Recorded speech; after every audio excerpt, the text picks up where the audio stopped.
Hello everyone, welcome back to our YouTube channel cook with Varshini. And ఈ రోజు recipe వచ్చేసి ఏంటి అని అంటే యమ్మీగా టేస్టీగా మనం బ్రింజాల్ ఫ్రైని ఎలా తయారు చేసుకుందామో చూసేద్దాం.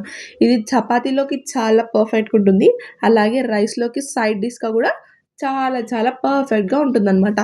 ఇది ఎలా తయారు చేసుకుందామో చూసేద్దామా. ఫస్ట్ నేను ఇక్కడైతే కడాయి అయితే పెట్టేసుకొని దానిలోకి 2 టేబుల్ స్పూన్ ఆఫ్ ఆయిల్ వేసేసుకున్నాను అనమాట.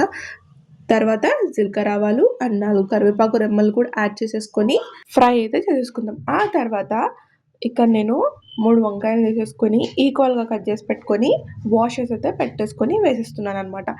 ఇక్కడ మనం ఒక 2 మినిట్స్ పాటు ఆ వంకాయల్ని ఫ్రై చేసేసుకుందాం. ఆ తర్వాత మనము టేస్ట్కి సరిపోయేంత సాల్ట్ని యాడ్ చేసేసుకొని చిటికెడు పసుపుని కూడా యాడ్ చేస్తున్నాను అనమాట. ఇక్కడ మంచిగా ఒక 2 మినిట్స్ పాటు కలిపేసేసుకొని ఫ్రై అయితే చేసేసుకుందాం. ఆ తర్వాత ఒక 2 మినిట్స్ మనం మూత అయితే పెట్టేసుకొని ఆ తర్వాత తీసి చూస్తే మనకు ఆయిల్ అయితే బయట అయితే కనిపిస్తుంది అనమాట.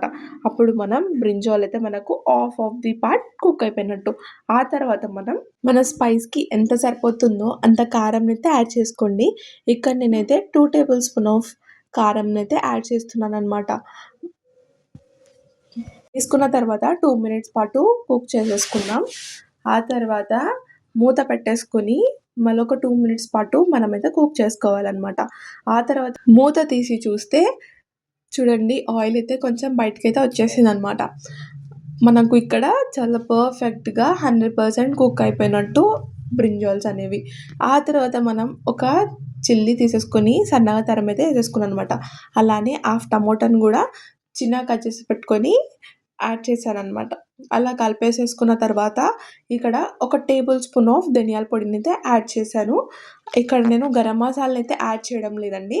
అండ్ ధనియాల పొడి యాడ్ చేస్తేనే మనకు చాలా సూపర్ టేస్ట్ వచ్చేస్తుంది.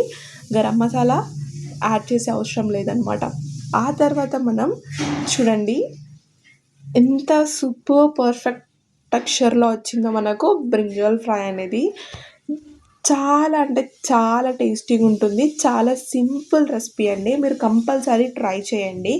అండ్ ఎలా కొత్తిమీరతో గార్నిష్ చేసేసుకొని మనం ప్లేట్లోకి సర్వ్ చేసేసుకొని తింటే చాలా అంటే చాలా బాగుంటుంది.